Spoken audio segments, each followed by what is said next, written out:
मेरे प्रिय आत्मन, सहयोग में आज गुरु अर्जुन देव जी का एक शब्द लेने जा रहे हैं।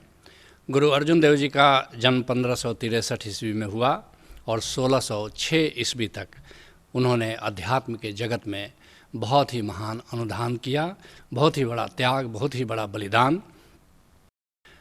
उनके कहने का ढंग बड़ा सरल है, बड़ा स्पष्ट है।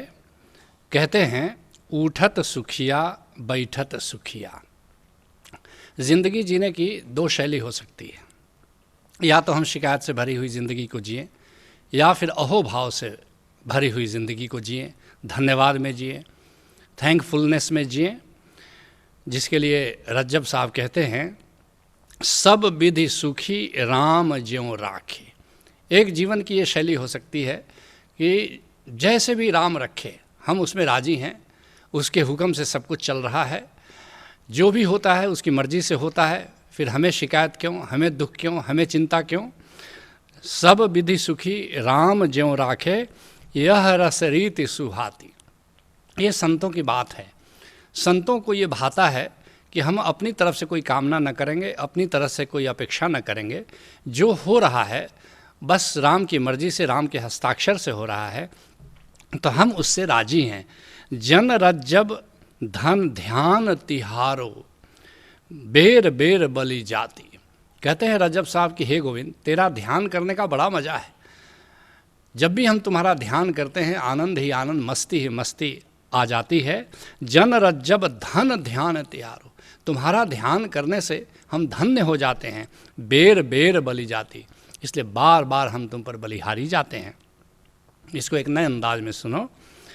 तुम व्यर्थ शिकायत करते हो, अस्तित्व न गलती करता है। अशिकायत में जीकर देखो, कितना आनंद बरसता है। उसकी मर्जी से सब होता, मूर्ख बिन बात यहाँ रोता। अशिकायत शरणम गच्छामि, भज ओशो शरणम गच्छामि। कहते हैं गुरु अर्जुन देव, भव नहीं लागे जा ऐसे बुझिया। जो इस बात को समझ लेता है कि अध्यात्म जो संसार है, संसार से अध्यात्म की यात्रा शिकायत से अहोभाव की यात्रा है। जैसे जैसे अध्यात्म में तुम्हारी प्रगति होती जाती है, तुम्हारे भीतर अहोभाव भरता चला जाता है, शिकायत कम होती चली जाती है, और अहोभाव में जीना ही आनंद है, अहोभाव में जीना ही उत्सव है। इस बात को जो समझ लेता है वो निर्भय हो जाता है। फिर क्या होगा, किस लिए भय करना? जो भी होगा उसकी मर्जी से होगा, जो भी होगा उसके हस्ताक्षर से होगा, और जब उसका हस्ताक्षर है तो हमें चिंता क्यों हो। इस बात को अष्टावक्र बड़े बहुत ही सुंदर ढंग से राजा जनक से कहते हैं, आपदः संपदः काले। सुनो जनक, ये दुख हो कि सुख हो, दैवा दैवेति निश्चय, दैव योग से अपने समय पर होता है। इसलिए तृप्तः स्वस्थेन्द्रियो नित्यम, न शोचति न कांक्षति।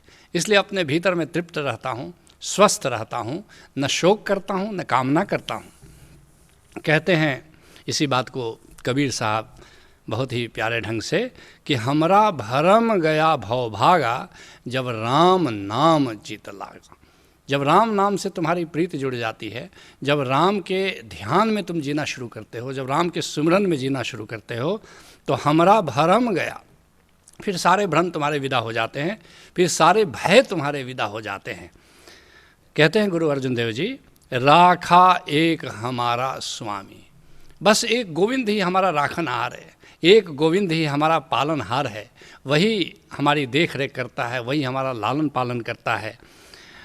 जिसके गुरु नानक देव जी बहुत ही सुंदर ढंग से कहते हैं, हुक्मी हुक्म चलाए रा, नानक बिगसे बेपरवाह। मुझे चिंता क्यों हो, मुझे परवाह क्यों हो, मेरे हुक्मी का हुक्म चल रहा है।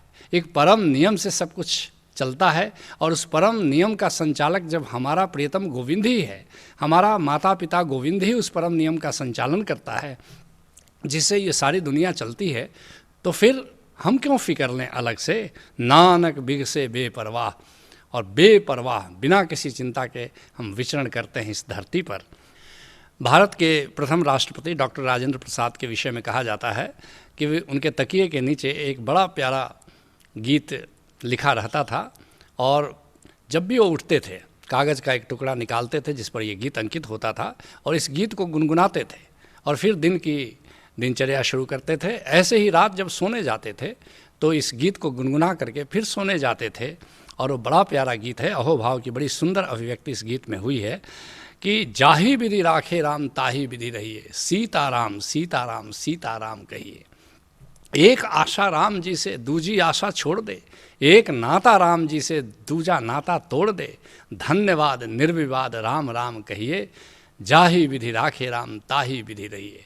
बस ये 4 स्वर्णिम शब्द अगर तुम्हारी ज़िंदगी की किताब में अंकित हो जाए तो जीवन जीने की दिशा, जीवन जीने की शैली बदल जाती है। कहते हैं गुरु अर्जुन देव जी, सगल घटा का अंतर जामी, राखा एक हमारा स्वामी, सगल घटा का अंतर जामी।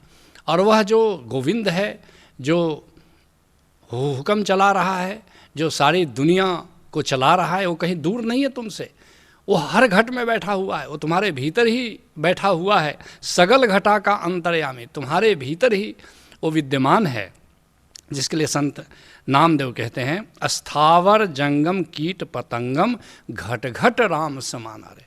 चाहे वो स्थावर हो, वृक्ष हो, कि जंगम हो, कि पशु हो, मनुष्य हो, सबके भीतर, कि कीड़ा हो कि पतंग हो, सबके भीतर हर घट में उस गोविंद का निवास है। कहते हैं गुरु अर्जुन देव जी, सोई अचिंता जागी अचिंता, सोई अचिंता जागी अचिंता। और जब से उसके अहोभाव में जीने लगा हूँ तो बड़े निश्चिंत होकर के सोता हूँ, बहुत ही निश्चिंत होकर के जागता हूँ, कोई भी चिंता हमें परेशान नहीं करती।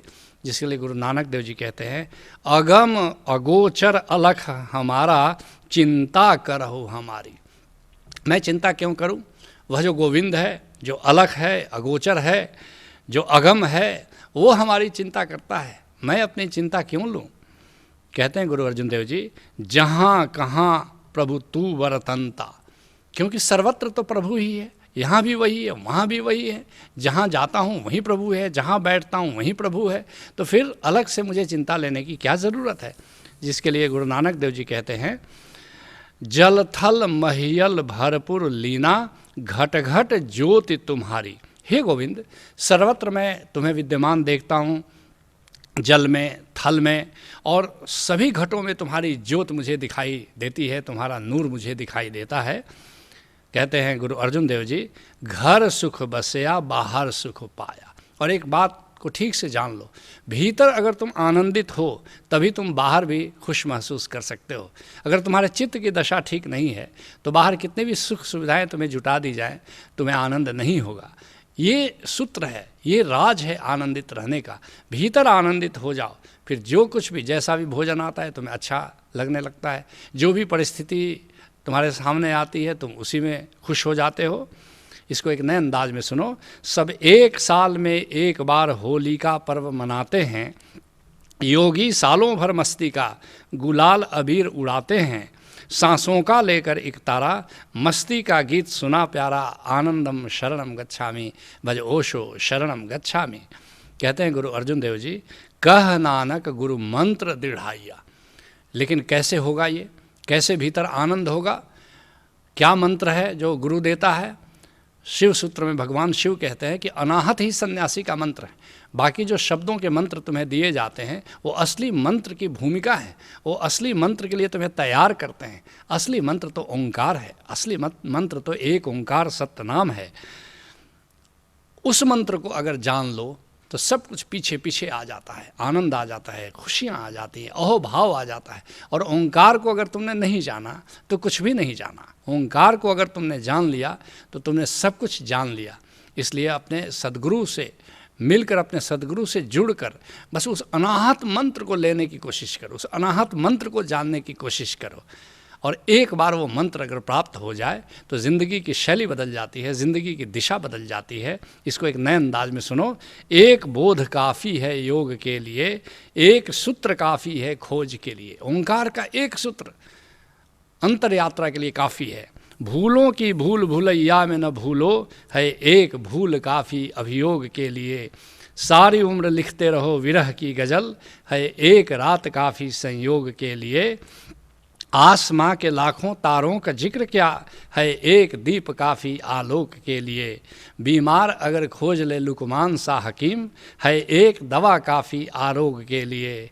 राहों में नहीं उलझो चलने से पहले, है एक राह काफ़ी उपयोग के लिए। मिल जाए रहबरों का संबुद्ध संग कोई, है एक कदम काफ़ी संबोधि के लिए। तुम भी एक कामिल मुर्शिद खोज लो और उससे अनाहत मंत्र, ओंकार मंत्र, नाम मंत्र, शब्द मंत्र को जान लो और उससे नाता जोड़ लो। फिर तो जीवन में खुशियाँ ही खुशियाँ हैं, मस्ती ही मस्ती है, मौज ही मौज है, आनंद ही आनंद है।